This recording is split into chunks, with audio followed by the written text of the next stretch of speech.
자, 우리 로마서 6장 우리 3절에서 5절까지 읽겠습니다. 로마서 6장 3절에서 5절까지 같이 읽겠습니다. 시작. 무릇 그리스도 예수와 합하여 세례를 받은 우리는 그의 죽으심과 합하여 세례를 받은 줄을 알지 못하느냐. 그러므로 우리가 그의 죽으심과 합하여 세례를 받음으로 그와 함께 장사되었나니 이는 아버지의 영광으로 말미암아 그리스도를 죽은 자 가운데서 살리심과 같이 우리로 또한 새 생명 가운데서 행하게 하려 함이라. 만일 우리가 그의 죽으심과 같은 모양으로 연합한 자가 되었으면 또한 그의 부활과 같은 모양으로 연합한 자도 되리라. 아멘. 자, 우리가 오늘은 이제 세례를 위한 기도 두 번째 내용을 한번 살펴보겠습니다. 먼저는 세례식을 거행할 때 기도를 드렸는데 그 기도의 목적, 기도 가운데 세례의 목적이 세 가지였다고 말씀드렸습니다. 하나님의 영광이 드러나기 위해서, 우리의 믿음이 굳세어지기 위해서, 교회가 세워지도록 하기 위해서 이 세 가지의 목적을 위해 기도를 했습니다. 그러니까 유아 세례는 집안 행사나 뭐 한 개인의 그냥 축복의 일을 넘어서서 철저히 하나님의 영광과 교회의 중심의 어떤 복된 일입니다. 그래서 이 기도를 하면서 심판 가운데 구원의 은혜를 베풀어 주시고 또 사망 가운데 생명의 은혜를 베풀어 주시며 새로운 세상을 열어주시는 그 은혜를 고대하면서 기도를 드린다, 이렇게 말씀을 드렸습니다. 우리 이어지는 부분을 계속해서 살펴보겠습니다. 우리 예식문에서는 이렇게 기도합니다. 이제 주님의 무한하신 자비를 의지하여 기도하오니 주님의 이 자녀를 은혜로 하감하시사 주님의 성신으로 사랑하시는 아드님 그리스도께 접붙여 주시기를 간구하옵나이다. 이 아이가 세례를 받음으로 그리스도의 죽으심에 함께 장사되고 또한 그리스도와 함께 일어나서 새 생명 가운데서 행하게 하여 주시옵소서, 이렇게 기도하고 있습니다.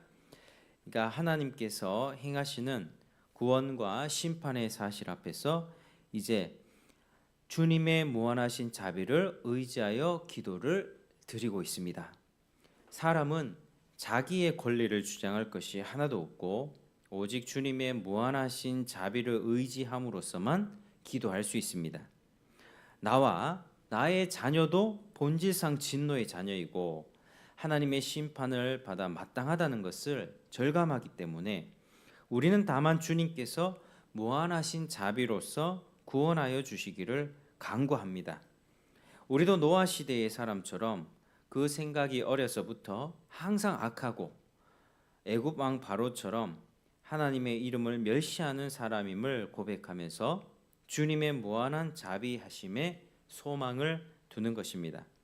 하나님의 무한한 자비하심은 사랑하시는 아드님을 보내어서 십자가에서 우리를 대신하여 하나님의 심판을 받도록 하신 일에서 분명하게 나타났습니다.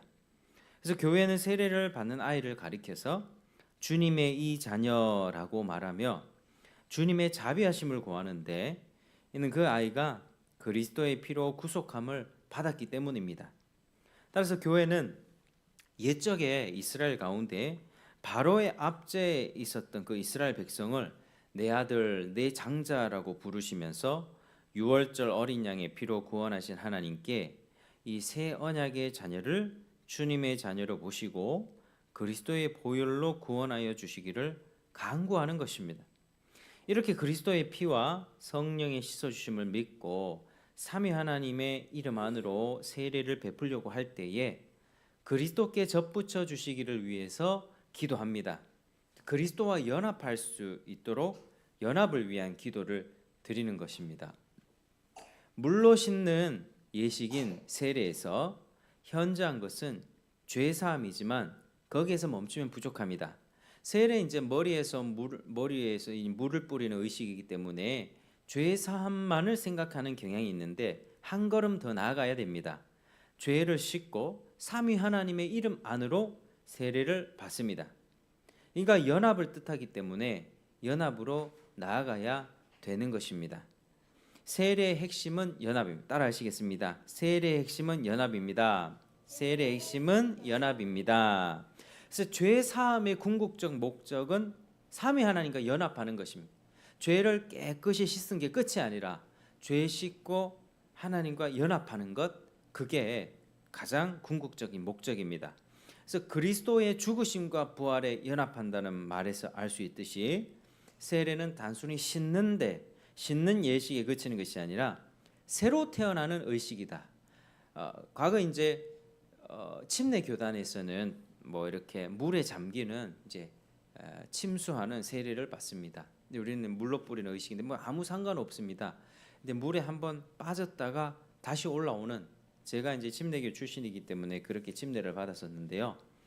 씻는 의식을 넘어서 물 속에 잠겼다가 다시 올라오는 것, 새로 태어나는 의식이다라고 볼 수 있습니다.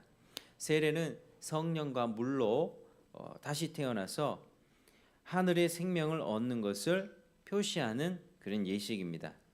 따라서 세례로 새로 태어난다는 것은 세례를 통하여 새로운 세상으로 들어가는 것으로 연결됩니다. 예식문의 첫 기도에서는 노아의 홍수 가운데, 홍수의 물 가운데 노아가 건짐받았죠. 심판 가운데 건짐받았습니다. 홍해의 물도 마찬가지입니다. 바로의 군대는 다 죽임을 당했지만 이스라엘 군대는 마른 땅을 걸었습니다. 사망 가운데 생명을 얻었습니다. 그래서 하나님의 백성이 그렇게 세례를 받음으로 새로운 세계로 들어갔는데, 새로운 세계가 이제 하나님을 섬기는 세계지요. 이제는 세례 받는 아이가 그리스도와 연합하여서 새로운 나라에 들어가게 하시기를 그렇게 기도하는 것입니다. 그래서 이 아이를 유아 세례를 줄 때는 이 아이로 하여금 그리스도와 연합해서 죄를 씻고 연합하여서 새로운 나라에 들어가게 해주십시오라는 기도를 하는 것입니다. 그래서 그리스도와 연합하여서 세례를 받는다는 것은 그리스도와 함께 죄에 대하여 죽고 하나님께 대하여는 사는 것입니다. 우리의 머리 대신 그리스도께서 하나님 우편에 앉아 계시기 때문에 그리스도와 연합한 우리도 그리스도 안에서 함께 하늘에 앉혔습니다.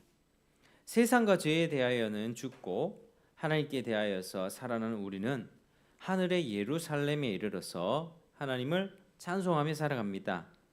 그리스도와 연합하게 하여 주시기를 구하는 기도는 주님의 언약을 믿고 온전한 마음을 품은 사람만이 할 수 있습니다.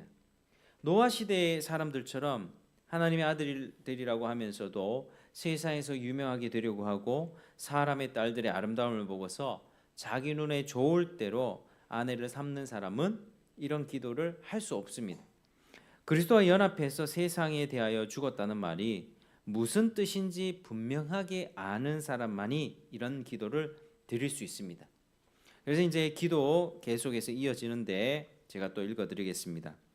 또한 이 아이가 그리스도를 따를 때에 매일 자기의 십자가를 즐겁게 지고 가게 하여 주시며 참된 믿음과 굳은 소망과 열렬한 사랑으로 그리스도께 붙어서 살게 하여 주시옵소서.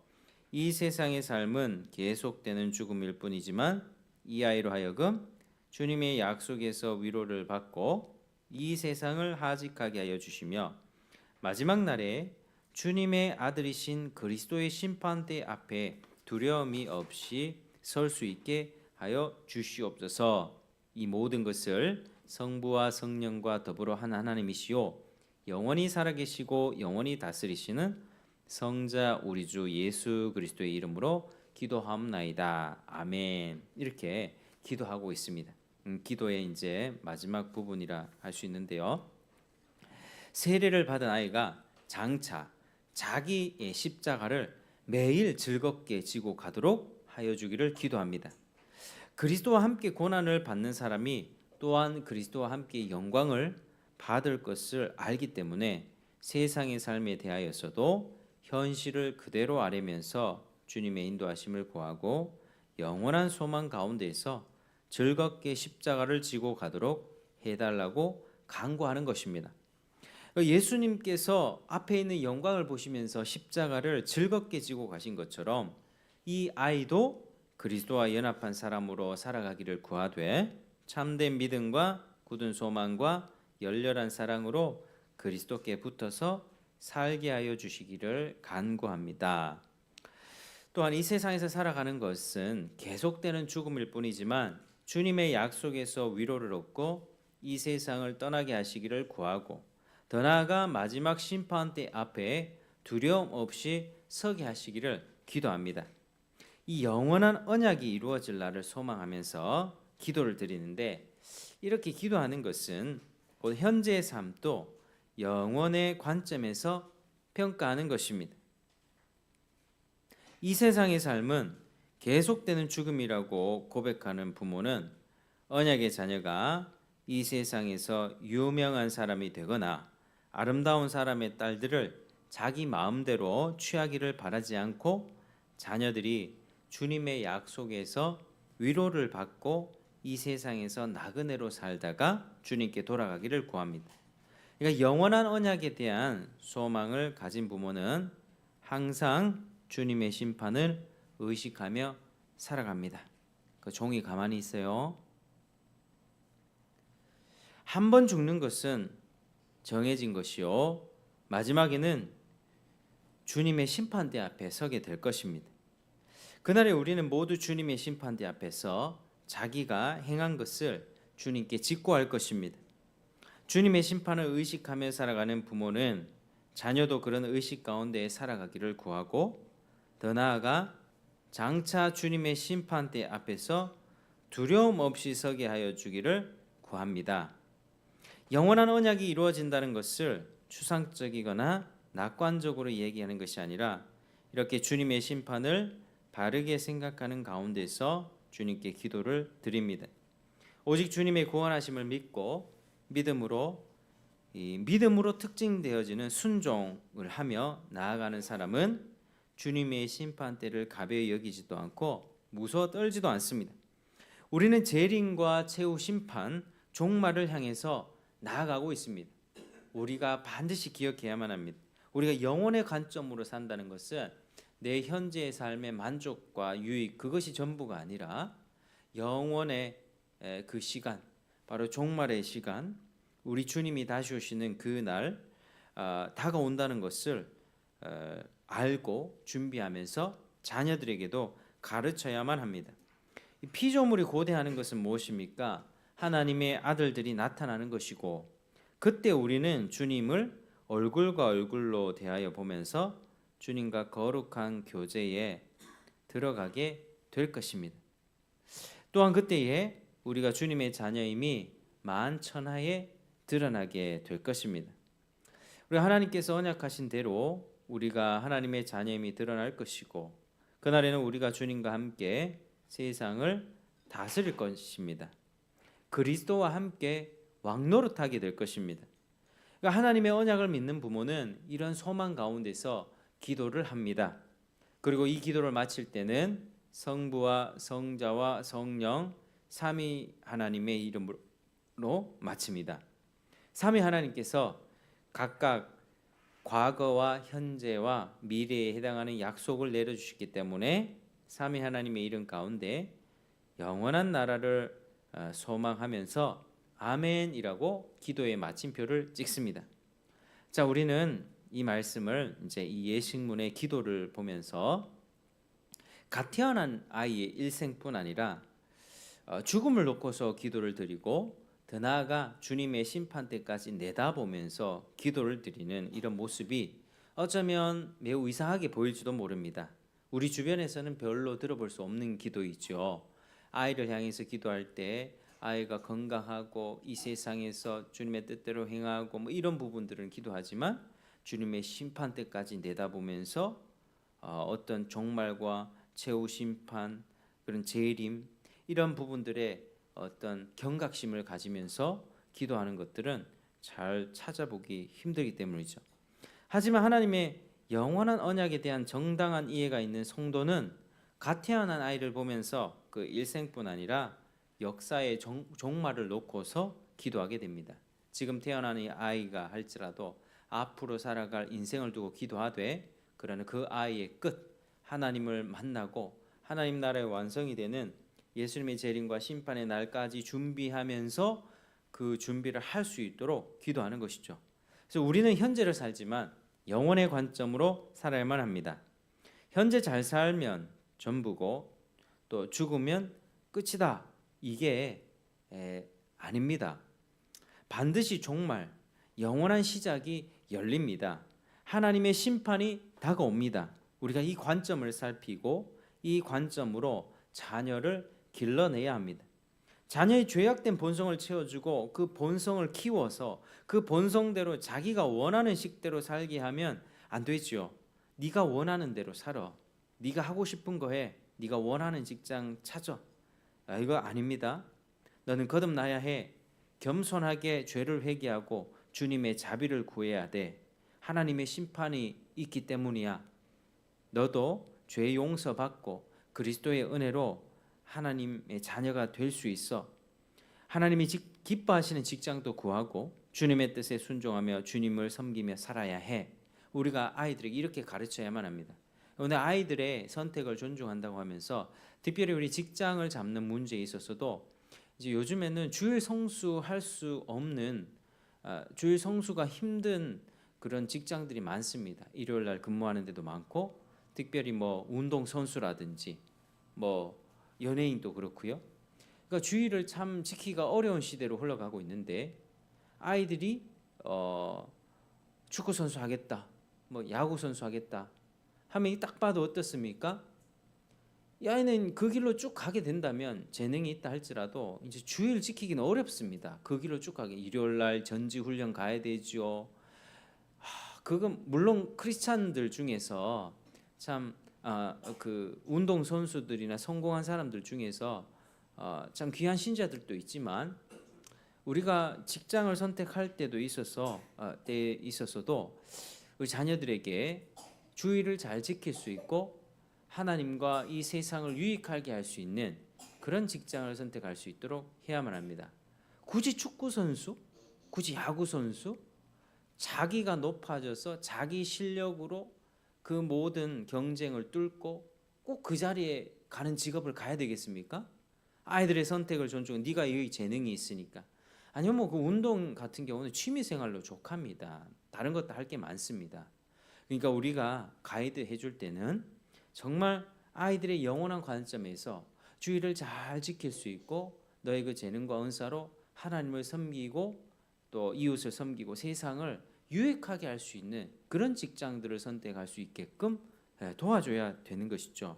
아이들의 어떤 그런 권한들을 너무 존중해 준 나머지 하나님을 향한 그런 뜻을 또 저버리는 일이 그렇게 많이 생기는 것입니다. 그래서 우리는 우리 자녀들이 어떻게든 하나님을 잘 섬길 수 있는 삶으로 인도해야만 합니다. 무엇보다도 기도해야 되죠. 왜냐하면 내가 이렇게 가르쳤다고, 이렇게 지도했다고, 이렇게 말했다고 그 아이들 그대로 따라오는 게 아니기 때문입니다. 내가 말한 대로 되면 다 뭐 문제가 어디 있겠습니까? 내가 아무리 자녀들을 잘 가르쳐도 그것은 나의 그 가르침대로 그 결과가 돌아오지 않습니다. 그래서 무엇보다 하나님이 그 겸손한 마음을 보십니다. 이 자녀, 네 자녀 아니고 나의 자녀. 자녀를 볼 때 하나님의 자녀임을 기억하면서 내 것이 아니라 하나님이 돌려달라고 하면 드릴 수도 있을 만큼의 그런 마음을 가지고 자녀들을 양육해야 되는 것이죠.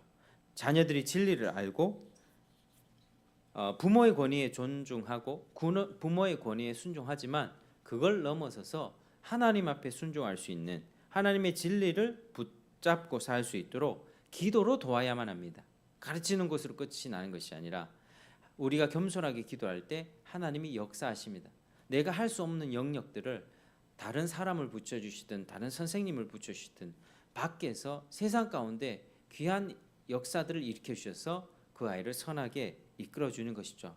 그래서 자녀를 키우는 데 있어서는 내 실력과 어떤 내 능력이 아니라 하나님 앞에 나의 무지함을 고백하는, 연약함을 고백하는 그런 겸손한 자세, 그 자세를 하나님이 기뻐 받으시는 것입니다.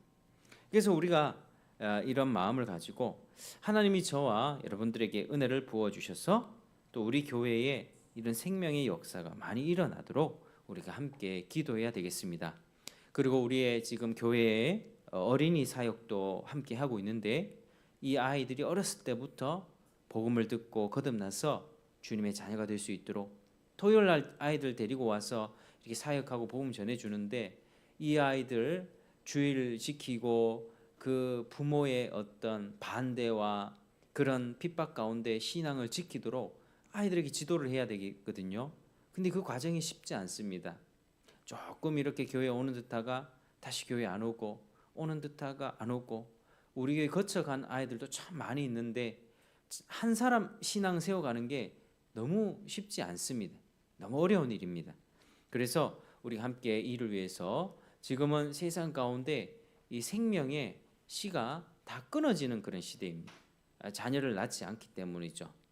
그래서 이런 어려운 시대이지만 하나님께서 우리 교회들에게 은혜 베풀으셔서 생명의 역사가 일어나고 또 한 사람 한 사람이 정말 100명을 감당할 수 있는 그런 용사로 성장하게 되기를 우리가 함께 기도하며 더욱더 겸손하게 우리가 엎드려야 될 것입니다. 우리가 이 말씀 기억하면서 우리 자녀들 다음 세대들을 믿음으로 잘 키워낼 수 있는 우리가 되기를 함께 기도하겠습니다. 기도합니다. 하나님 아버지 감사드립니다. 오늘 이 말씀을 통해서 세례 전에 이러한 기도를 한다는 것을 배웠습니다. 무엇보다 하나님 아버지 영혼의 관점으로 우리가 살기 원합니다. 지금 살고 있는 세상이 전부가 아니라 다가오는 새로운 세상이 있다는 사실을 또 하나님의 나라가 있다는 사실을 우리가 깨닫고 지금 현재의 삶을 준비하기를 원합니다. 내 본성이 죄악된 본성을 다 채우며 사는 것이 아니라 본성을 부인하고 또 하나님의 뜻대로 우리를 살아내며 그리고 늘 겸손하게 기도하며 우리 자신을 그렇게 살아가고 또 자녀들을 믿음으로 키워낼 수 있는 저희 교회가 될 수 있도록 도와주옵소서. 예수님 이름으로 기도드립니다. 아멘.